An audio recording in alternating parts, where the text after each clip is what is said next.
What's going on, guys? Welcome back to another episode of the Clippers Latest, where we talk all things LA Clippers quick, fast, and to the point. As you know, I'm your host with the most, Brandon Goggins. How are we all doing today? Want to do a quick vibe check. I hope that you guys' day is going spectacularly amazing, some would say. I would have to say that mine has been pretty spectacularly amazing. And like I said, I hope that yours has been the same. But we have a lot to cover. We have a good one for you guys today. So without further ado, we're just going to get straight into it. And first beginning with something that I'm very personally excited about, and I hope that you are too.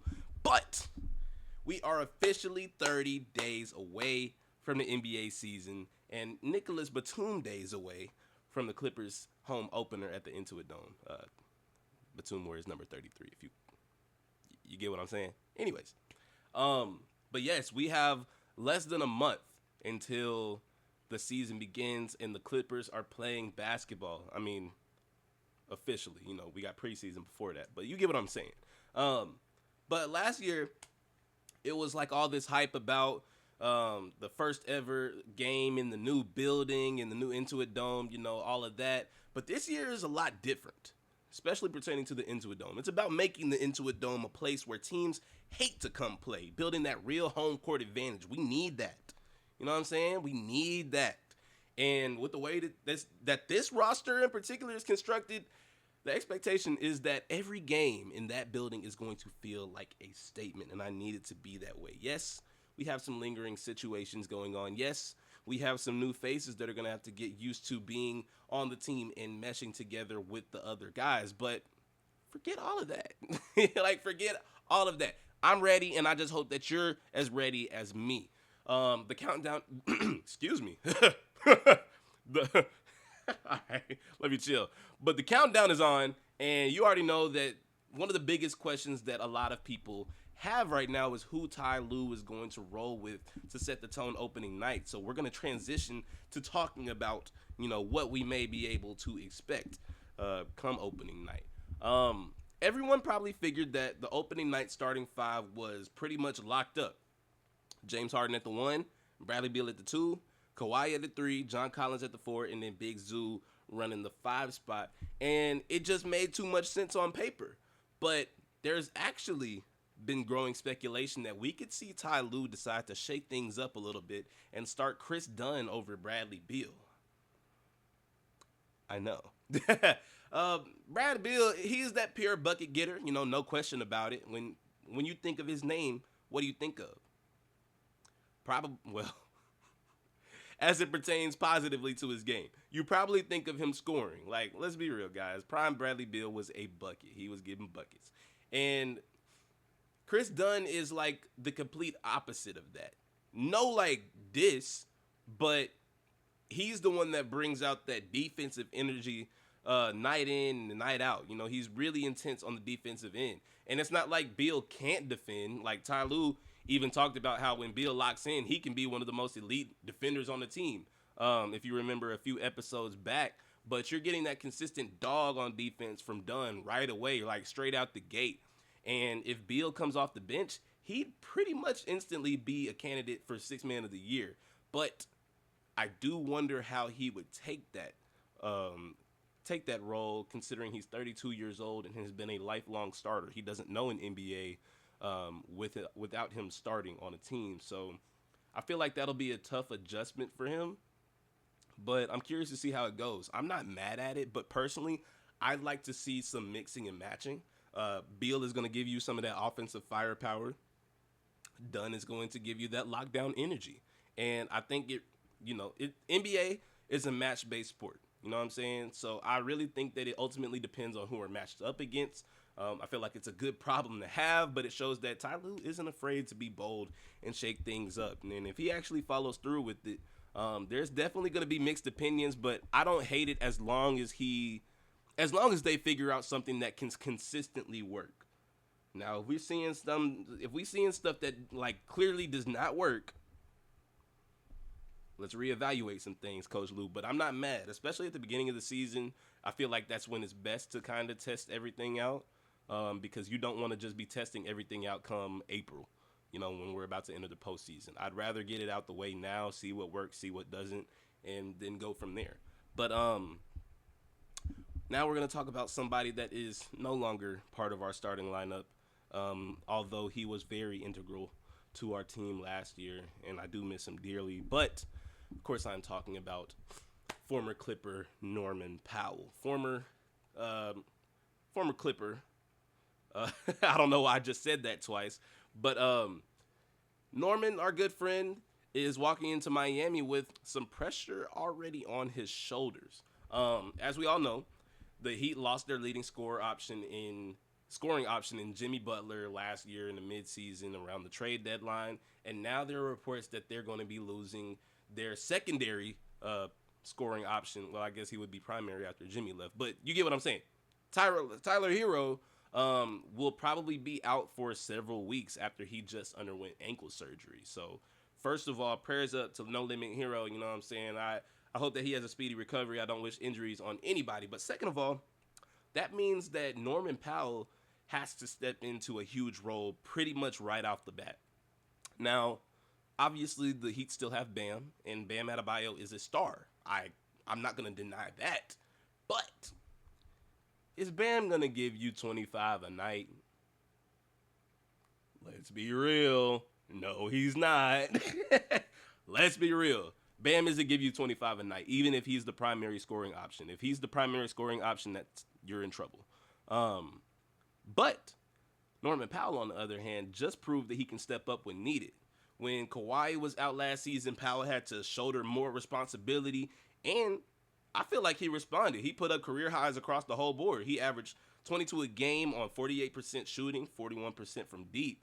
And he was in that all-star conversation. A lot of people were saying that he should have been an all-star. Obviously, he's not as big of a name, but a lot of people were saying that he should be in that conversation even if he didn't get the nod. The playoffs were a little bit rough for him, and I'll give y'all that. But now he's got a clean slate to work with and a fresh start that he can, leave all of that in the past. We're looking ahead. We ain't looking back. You get what I'm saying? And I honestly feel like this is a huge opportunity for him to take his game to another level and maybe even get that all-star honor with the Heat. I hope that he can. It won't be easy, but if Powell can hit the ground running in Miami, the Heat could stay afloat until Hero comes back in mid-November. From a Clippers perspective, it's all love for Norman Powell, man. He did his job for us, and now he gets his chance to shine somewhere else. He plays as if he is the number one option anywhere he goes. You can tell by his play style, so I hope that he carries that with him when he goes to Miami. And I just wish him the best. Now, I'm about to get a little negative. Y'all are going to see what I'm talking about. Forget that. I'm not getting negative. I'm getting real. Y'all need to get a grip. Because there is this narrative that's floating around that's calling the Kawhi Leonard trade in 2019 one of the worst moves in NBA history. So the argument is that the Clippers sold their whole future to cater to Kawhi's needs, to get him Paul George, to get him some other pieces, which some of those picks that we got Paul George for, ended up being very crucial. Shai Gilgeous-Alexander was part of that trade to get Paul George, and we did all of this to, please Kawhi in a sense. And now years later, the team still hasn't reached the finals.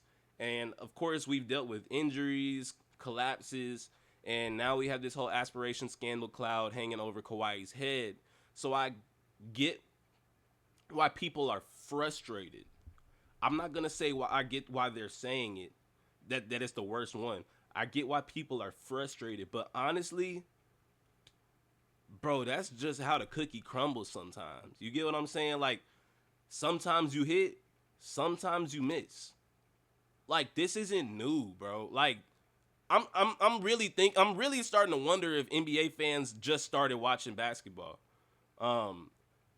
Obviously, this was a while ago, but back in 1996, the Rockets gutted their whole core for aging Charles Barkley trying to go on a championship run. Just a few years ago, the Lakers threw away a lot of key pieces from their championship team. Kyle Kuzma, Kentavious Caldwell-Pope, shipped them off to Washington to try and get a Russell Westbrook that was no longer in his prime. One of the most notable instances of this is when the Nets basically mortgaged their entire future for a Paul Pierce, a Kevin Garnett, and a Jason Terry, who were all over the age of 35. Bro, we just gonna act like none of that happened before. And those are just 3 examples out of what I could really give many of, but I don't want to sit here and talk about it the whole time. I don't want to, go back and look at all the what ifs and the could have beens. This ain't could have been records. Shout out Drewski. But my point is that, bro, it happens.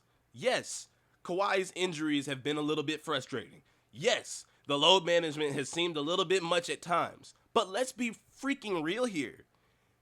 He took this franchise farther than anyone else has in 55 years. 55, bro. Obviously, we didn't win the title. Whoop-de-doo. But he got us to the Western Conference Finals, which hasn't been done before. Yes, that was very early into his Clippers tenure, but he still did it. He still got us farther than anybody before him has. That's history in itself.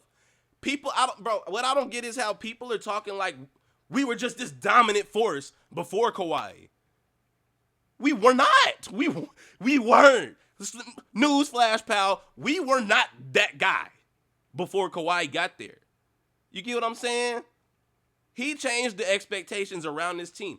Kawhi being here is the reason why y'all feel entitled to, why y'all feel like y'all should be, why we all should. No, I'm saying y'all because I don't believe this. I'm realistic. Y'all are delusional. And y'all need to do some reflection. Y'all need to go look in the mirror and be like, maybe I am overreacting. Because, we actually haven't really been farther than the Western Conference prior to the Kawhi era. Not in the Lob City era, not in the 2000s, not in the 90s, not even in the 70s when we were still making the transition from the Braves. No, it hasn't been perfect. And yes, it might be time to start thinking about life after Kawhi. But to call this the worst trade ever, dog, y'all are tripping, bro. Like, come on. He didn't put us through the darkest days. He helped us escape them. Like, bro, like I don't understand. Like, it's been way worse. It could be way worse than what it is. Like, we are still a team that makes the playoffs every year. Now, is that something that like, oh yeah, we make the playoffs every year? That's not maybe something to boast about, but it's not anything to sneeze at either. It's teams that haven't made the playoffs since the last decade, dog. Like, I don't get it. There are so many fan bases that could be that are so much, they're in so much more pain than what we are. We're fortunate to have the problem of, oh man, we making the playoffs, but we didn't reach the finals this time. Some people are like, oh man, we almost made the play-in. Like, bro, I just feel like we're so spoiled and we're so entitled for no reason. Like I said, I get the frustration, but in reality, we're not doing anything different than what we have in the past. If anything, we're doing better, bro. People are taking us more seriously, but they're not going to if we keep acting like this. It's really pissing me off, y'all, and I really need y'all to think about that. And I really want y'all to argue with me in the comments. I really want you to. Because, yes, y'all probably do have some points, but is any point going to supersede the point of we haven't been anywhere further than we are right now prior to the Kawhi era? Oh, well, Kawhi was supposed to come in and change that. It didn't happen. And whoop-de-freaking-do. It didn't happen. He got us to the Western Conference Finals farther than any of y'all Lob City boys, anybody from anybody from beforehand. Bro, I'm getting turned just talking about this. So I think I'm going to wrap this up here. But please leave y'all thoughts in the comment section below, because I'm very curious to hear what y'all have to say about that. Because I know there's some of y'all that are really going around here and spreading that. And I don't appreciate that. Like, Kawhi is a Hall of Famer. And bro, I don't care what you say. He's a top 5 Clipper of all time. He's got us the farthest that we've ever gotten. And we need to take some time to appreciate that. There are people that get praised for so much less. And we over here criticizing somebody that gave us more. Y'all see how backwards that is? That's going to do it for this episode. Let me know you guys' thoughts in the comments. Do you think that this trade was the worst ever? And tell me why you're wrong. How do you think that Norman Powell is going to perform in Miami? Do you think that he can step up to the plate, fill the void of Tyler Hero until he returns? And then once Hero returns, how do you think they'll mesh together and play with Bam down low? What do you think the starting rotation should be for this upcoming season? Do you think that it should be Brad Beal? Do you think it should be Chris Dunn? Do you think it should be matchup based? How do you think Coach Lue should play it? And then last of all, tell me how, on a scale of 1 to 10, how ready you are for this NBA season. On a scale of 1 to 10, I'd say 33. Shout out Nick Batum. I'm screaming wide up Batum in because he's about to get a bucket in 33 days.